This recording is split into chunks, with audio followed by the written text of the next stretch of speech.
October মাসে 1,25,000 banner festoon অপসারণ করেছে ডিএনসিসি। 9 মাসে 80,000 ভিসা বাতিল করল ট্রাম্প প্রশাসন। অতিরিক্ত কফি পান বাড়াতে পারে স্বাস্থ্য ঝুঁকি। আসসালামু আলাইকুম, জিবিসি টেলিভিশনে আপনাদেরকে স্বাগতম। আপনাদের সাথে আছি আমি সামিয়া সুলতানা।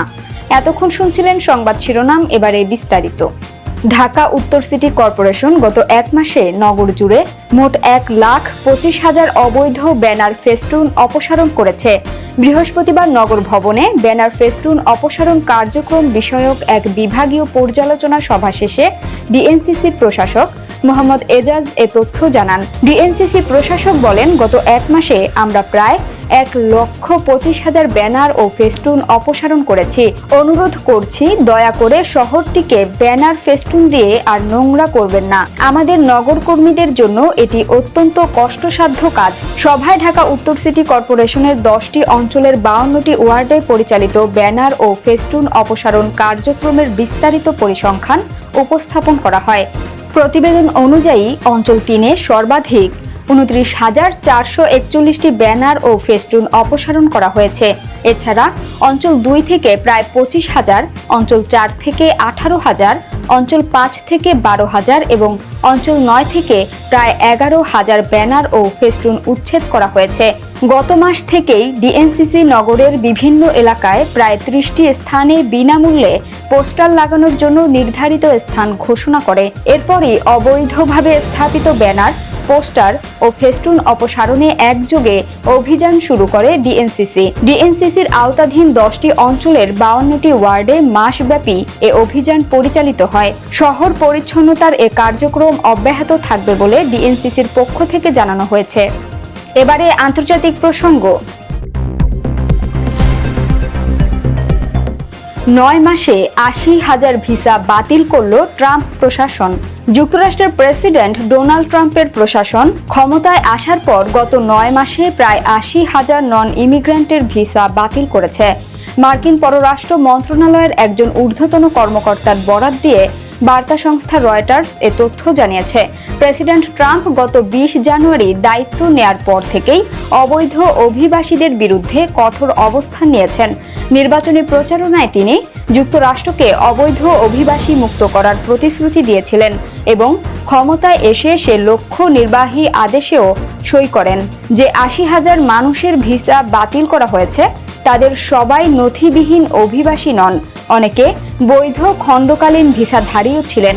পররাষ্ট্র মন্ত্রণালয় সূত্রে জানা গেছে, বাতিল হওয়া ভিসাধারীদের মধ্যে 16,000 জনের ভিসা বাতিল হয়েছে মদ্যপ অবস্থায় গাড়ি চালানোর কারণে, 12,000 জনের হামলা ও সহিংসতার অভিযোগে আর 8,000 জনের ভিসা চুরির অভিযোগে বাতিল করা হয়েছে। সংশ্লিষ্ট এক কর্মকর্তা রয়টার্সকে জানান, যাদের ভিসা বাতিল হয়েছে তাদের অর্ধেকই এই 3 ধরনের অপরাধের সঙ্গে যুক্ত।